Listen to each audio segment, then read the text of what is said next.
Hello student, मैं मोइनुद्दीन एक बार फिर से पीएमएस ऑनलाइन क्लासेस में आपका स्वागत करता हूं। कल हमने यूक्लिड विभाजन प्रमेय से एचसीएफ निकालना यानी हाईएस्ट कॉमन फैक्टर निकालना सीखा था। उससे आगे बढ़ते हैं कि मासा हाईएस्ट कॉमन फैक्टर यानी मासा कैसे निकालते हैं। क्वेश्चन नंबर सेकंड करते हैं। यहाँ पे क्वेश्चन नंबर सेकंड में पूछा है, अगर एक किसी परेड में 616 सदस्यों वाली एक सेना की टुकड़ी को 32 सदस्यों वाले एक आर्मी बैंड के पीछे मार्च करना है, दोनों ही समूह में समान संख्या वाले स्तंभों में मार्च करना है, तो उनमें अधिकतम संख्या कितनी ज्ञात करनी है। तो स्तंभों की अधिकतम संख्या कितनी होगी। तो अधिकतम स्तंभों की संख्या ज्ञात करने के लिए वैसे तो इसमें कह दिया है मैक्सिमम, जब भी मैक्सिमम यानी अधिकतम पूछें तो उस समय एचसीएफ ही निकालते हैं।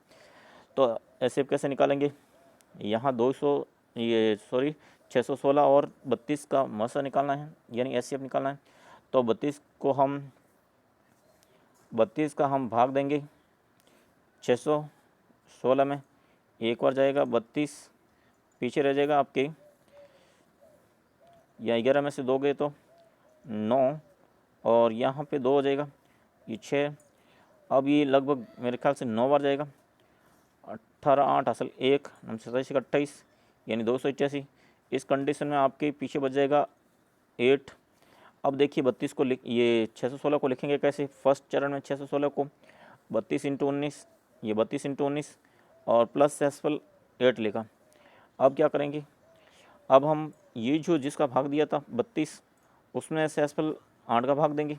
तो ये 32 में हम 8 का भाग देंगे तो कैसे आएगा आपके, अगर मैं 8 का भाग दे रहा हूँ तो ये 4 बार और ये पीछे कुछ नहीं बचेगा।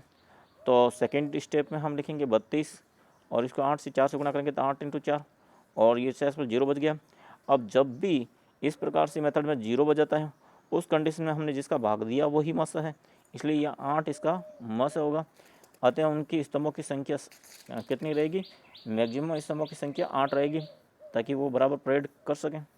यह आपका आंसर है। मैथम भाजक 8 प्राप्त हुआ। इस प्रकार टुकड़ी में बैंड के सदस्य समूह अधिकतम 8 मार्च करेंगे। ठीक है, अब इसको शॉर्ट तरीके से कैसे कर सकते हैं।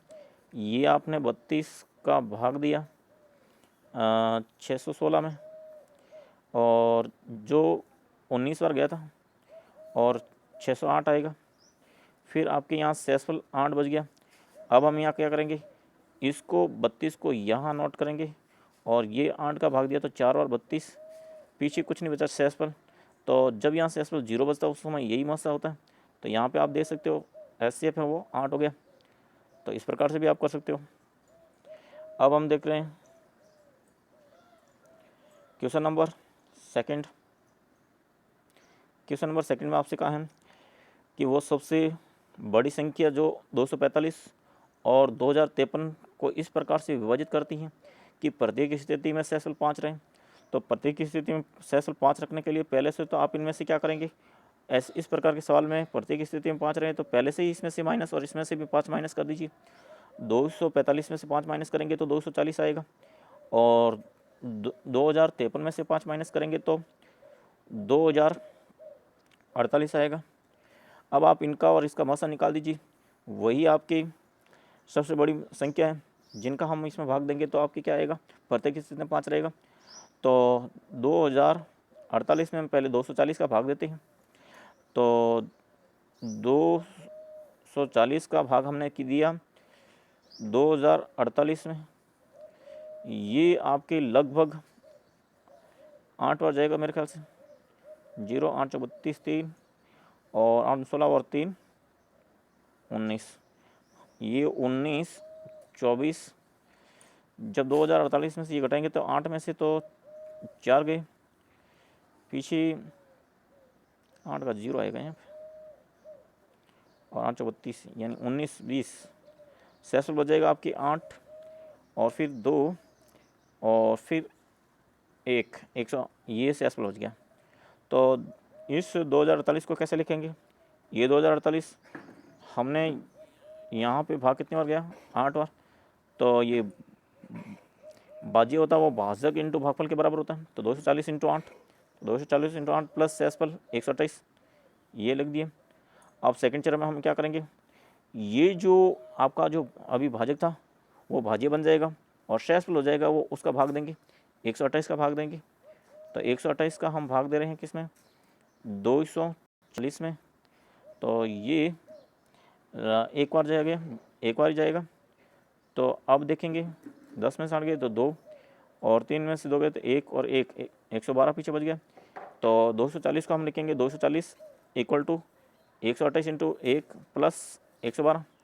तो ये 240 को 128 इंटू 1 प्लस 112 लिखा। अब आप अगले स्टेप में क्या करेंगे, ये जो अपना भाजक था वो भाज्य में कन्वर्ट हो जाएगा। इस 128 में आप भाग देंगे किसका, 112 इस शेषफल का। तो ये भाग लगभग आपकी कितनी बार जाएगा, 7 बार। देखते हैं यहाँ पे 128 से और 12 का भाग देना, 7 बार तो नहीं जाएगा, एक बार ही जाएगा, सॉरी एक बार में।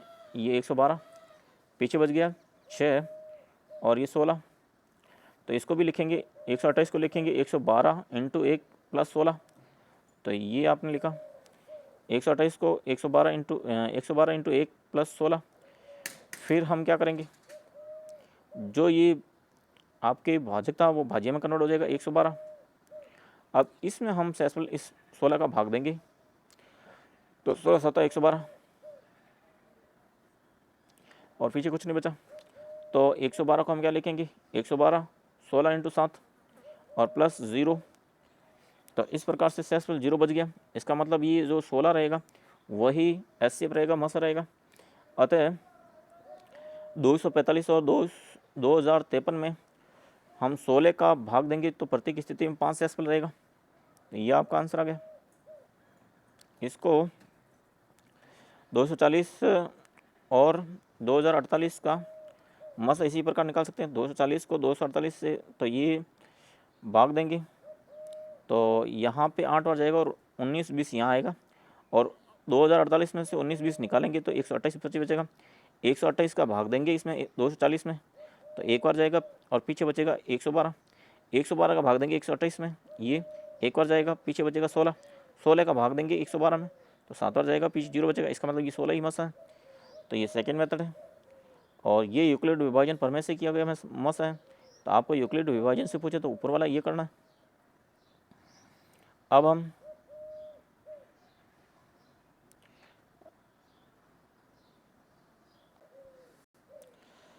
यहाँ पे अगला देख रहे हैं। ये उदाहरण फर्स्ट दिया हुआ है आपके, ये भी बोर्ड एग्जाम से तो अच्छी सवाल है।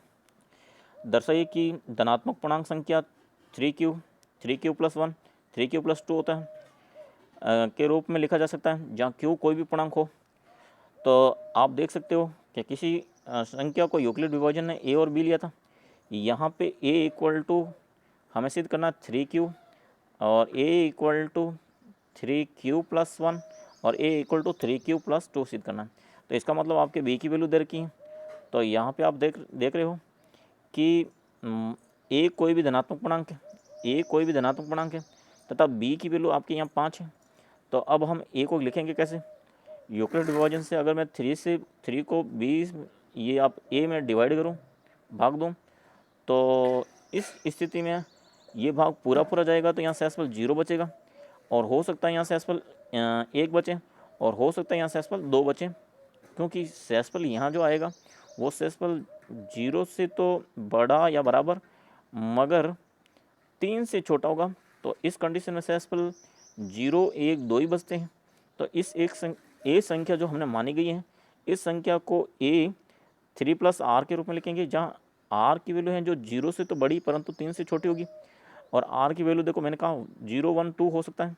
इस स्थिति में आपके जो अगर r का मान में यहाँ 0 लेता हूँ तो a इक्वल टू 3q और अगर r का मान मैं 1 लेता हूँ तो a इक्वल टू 3q+1 और r का मान अगर मैं 2 लेता हूँ तो a इक्वल टू 2 ये 3q+2।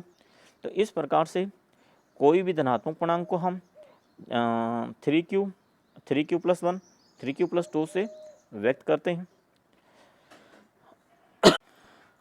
अब हम उदाहरण नंबर 2 ले रहे हैं जिसमें आपसे पूछा गया है कि दर्शाइए कि प्रत्येक धनात्मक सम पूर्णांक को 2q लिखते हैं तथा प्रत्येक विषम पूर्णांक को 2q + 1 के रूप में लिखते हैं। यहाँ पे जो हम a संख्या लेंगे वो 2q और 2q + 1 दे रखी है। इसका मतलब आपके b की वैल्यू 2 दे रखी है। तो आप कैसे स्टार्ट करेंगे कि माना कोई a धनात्मक संख्या है तथा b आपके 2 है। अब b 2 से अगर मैं किसी धनात्मक संख्या a को डिवाइड करूँगा, इस कंडीशन में आपकी प्रत्येक स्थिति में शेषफल जो बचेगा वो r वो 2 से तो छोटा होगा परंतु 0 से बड़ा होगा। इस कंडीशन में r के 2 ही मान पॉसिबल हैं, एक तो 0 और एक 1। तो किसी संख्या a को मैं a + 2q + r लिखूँगा, जहाँ r का मान 2 से तो छोटा परंतु 0 के बराबर और बड़ा होगा। इस कंडीशन q कोई भी पूर्णांक संख्या हो सकती है, तो r का मान 0 और 1 रखें। तो अब यहाँ अगर r 0 लेते हैं तो a = 2q + 0 और a अगर 1 रखूँ तो a = 2q + 1 आएगा। और हम जानते हैं कि इसमें 2q यानी 2 का पूरा भाग गया और 0 से 0 आया शेषफल।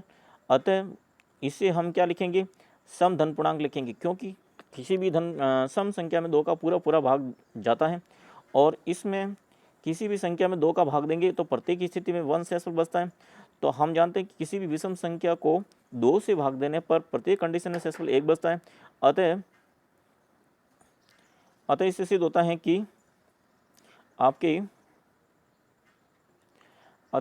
कि प्रत्येक कंडीशन में आपके प्रत्येक धनात्मक पूर्णांक को 2q से तथा प्रत्येक विषम पूर्णांकों को 2q + 1 से व्यक्त करते हैं। अब आगे देखिए, आपसे पूछा गया है यूक्लिड विभाजन प्रमेय से का प्रयोग कर दर्शाइए कि किसी धनात्मक पूर्णांक का वर्ग 3m और 3m + 1 के रूप में होता है।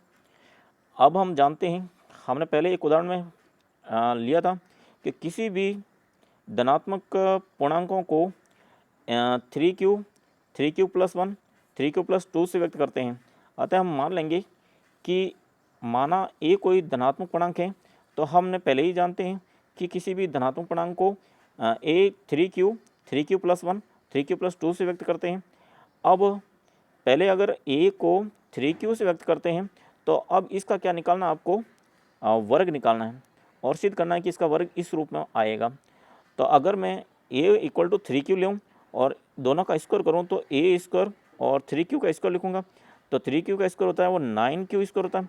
अब a² हो गया वो 9 और q स्क्वायर हो गया, तो मुझे तो इस रूप में 3m और या 3m + 1 में, तो यहाँ पे तो 1 तो +1 में कन्वर्ट नहीं कर सकते, तो यहाँ से 3 को अलग हटा देंगे तो यहाँ 3q² आएगा और इसी में m ले लूँगा।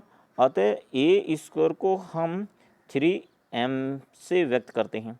तो यदि a संख्या आपके धनात्मक पूर्णांक संख्या a = 3q से व्यक्त है, तो उस कंडीशन में आपकी a का स्क्वायर होगा वो 3m के रूप में व्यक्त होता है। अब अगर मैं संख्या ये जो धनात्मक संख्या अगर ये 3q + 1 के रूप में, तो मैं अगर इसका स्क्वायर करूं तो a² = ये 3q + 1 का स्क्वायर होगा और 3q + 1 का स्क्वायर करेंगे तो यहाँ देख रहे हो a = 3q + 1 है, तब a² 3q + 1 का स्क्वायर है, इसका होल स्क्वायर a + b के होल स्क्वायर से खोलेंगे कि a² + 2ab + b²। तो यहाँ 3q का स्क्वायर तो 3q², इन दोनों को मल्टीप्लाई करेंगे तो 3q × 2 यानी 6q और 1 का स्क्वायर 1। अब आपको ये जो इसका स्क्वायर आया वो इसमें या इस रूप में आना चाहिए, तो यहाँ 1 साइड में है तो हम इस रूप में कन्वर्ट करेंगे। इनमें से हम 3 कॉमन ले लेंगे, जब मैं 3q कॉमन लूँगा तो यहाँ पे तो बचेगा 3q और यहाँ बच जाएगा 2। अतः ये तो आपकी m हो गया, ये जो आपका m हो जाएगा तो 3m + 1। अतः किसी भी धनात्मक पूर्णांक का जो स्क्वायर होता है वो 3m + 1 से व्यक्त किया जा सकता है।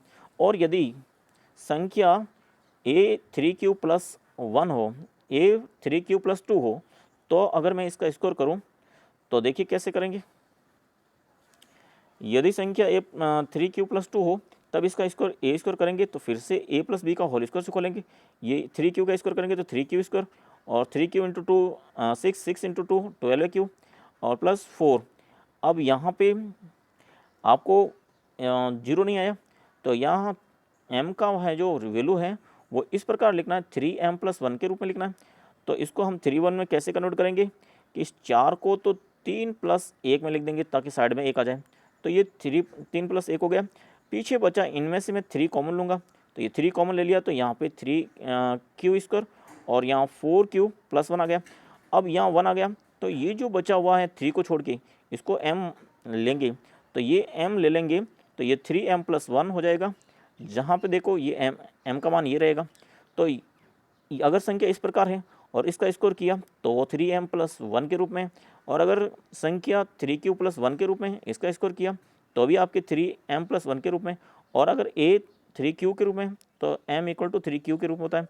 अतः इससे सिद्ध होता है कि यूक्लिड विभाजन प्रमेय से सिद्ध होता है कि प्रत्येक धनात्मक पूर्णांक का वर्ग है वो 3m और 3m+1 के रूप में लिखा जा सकता है, जहाँ m कोई भी पूर्णांक हो सकता है। तो अब देखिए